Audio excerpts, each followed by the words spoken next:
Sometimes I still find myself flinching at silence. It's so weird how quiet can feel so loud when you didn't grow up in a peaceful place. For a long time, I had absolutely no clue what calm even sounded like. I only knew the kind of noise that it gets stuck in your body, the stuff you just can't switch off. People see the quiet part of my life now, the soft music, slow mornings and candles, and think that I've always been this way. But peace wasn't just given to me. I had to create it. And it started after years of chaos. Dinner at our house growing up, it wasn't really about the food. It was about surviving. You could feel the tension in the air before the meal even hit the table. My mom, she'd rush around trying to make everything perfect. She'd hum a little song, not really anything that I knew, just a soft sound that I think helped her hold it together.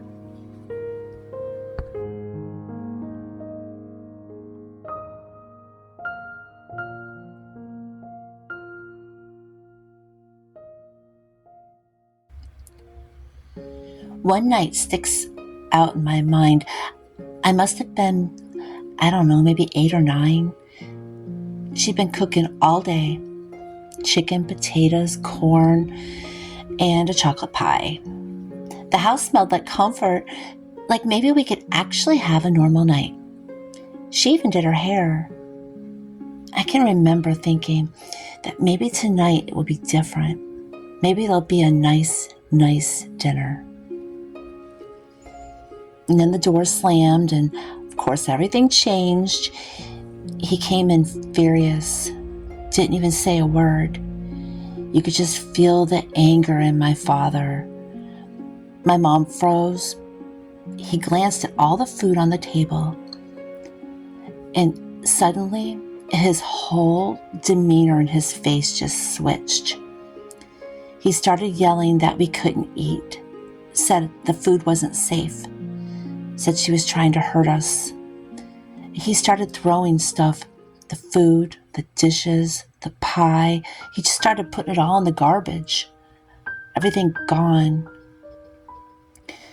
My mom, she didn't even fight back. She just cleaned up. I just couldn't move. Just sat there at the table, fork in my hand. I just wanted to disappear. And then when he finally left, we didn't eat. We just cleaned up.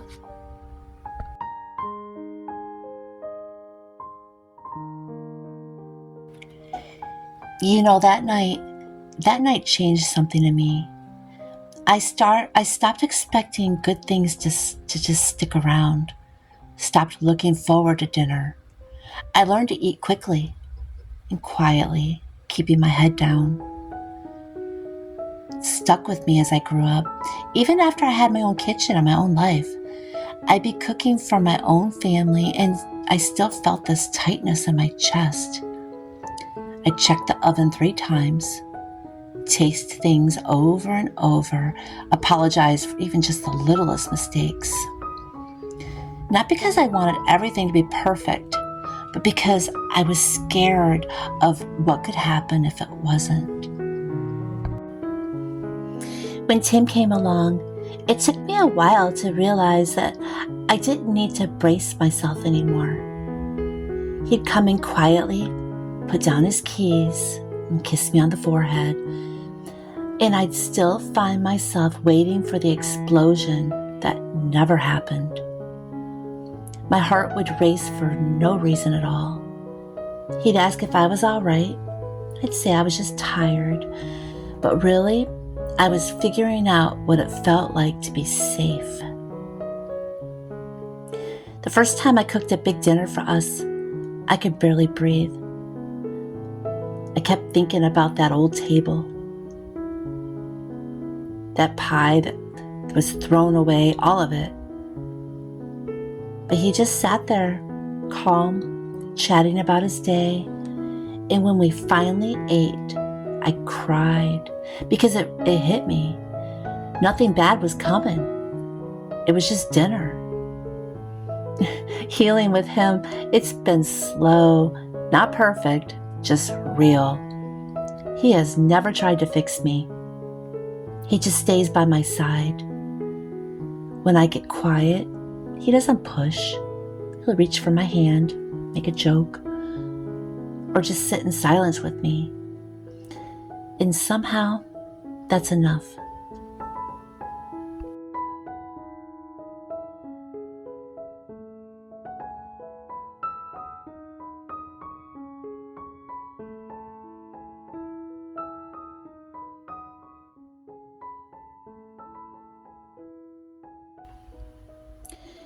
Through the years, that tightness in my chest, it's quieted down. There's still moments when it flares up, like when a door slams or when someone raises their voice. But now I can breathe through it because this life is different. This home is different. I used to think healing, it meant pretending that the past didn't happen. Now I know it's about remembering without fear. It means I can make mashed potatoes and not hear yelling. It means I can light a candle and not feel like I'm walking on eggshells. It means that the past doesn't control every moment anymore. These days, I see homemaking as my way of making peace with what happened. Every meal I cook, every towel I fold, every quiet evening with Tim, it all counts. This is how I rewrite my story. There's some nights when we're having dinner and he says something funny and I'll start laughing. And halfway through, I can just feel tears welling up in my eyes because it still surprises me that laughter doesn't hurt anymore. That feeling at peace, it doesn't seem dangerous. Sometimes he'll come up behind me while I'm cooking and he'll just put his arms around me and give me a hug. It's such a small thing, but it's healing. Because the kitchen, it used to mean fear. Now it means love. He doesn't even know how much that means to me. That gentle way of living, the quiet, steady safety of it. It's really changed everything. Sometimes the noise from my past, it tries to creep back in, but it never wins. Because now, gratitude is way louder. It's in all the little things.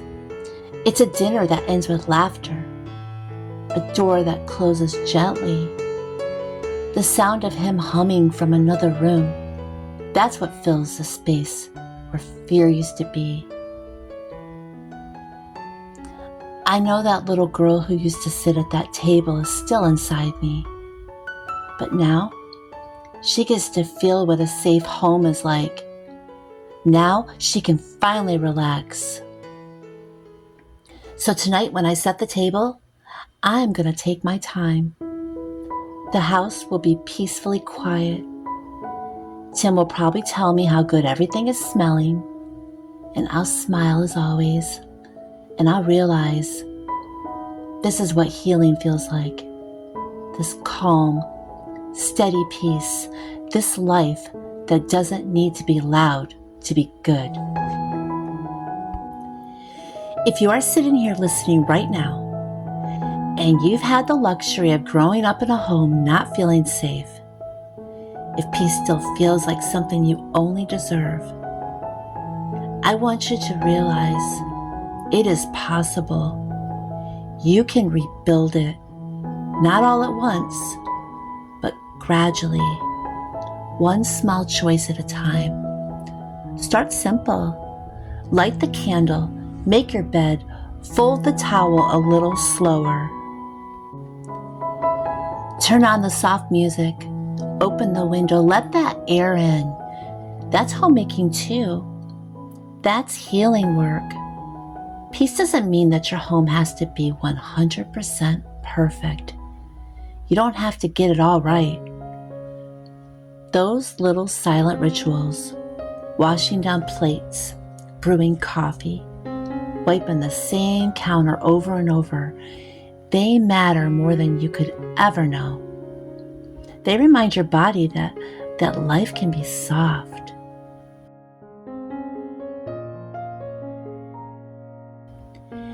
And if you're in a season right now where you're trying to find your footing, and this story just sounds like yours, please know you are not alone. If you want to learn more of the rest of my story, the deep personal, raw, and honest parts, and how I came up from nothing, check out my memoir, Unbroken. It's on Amazon. I'll leave a link below in the show notes if you're interested. It's personal, but I wrote it just for you, for every woman still fighting for calm and still trying to believe that she deserves peace too. So tonight, when you sit down to eat, take a deep breath. Look around your home, messy, quiet, imperfect, and just notice it. Because this is where healing begins. Right here, in the ordinary, in the gentle, everyday moments that don't look like much, but mean everything. Thank you so much for being here with me today. And I'll see you next time.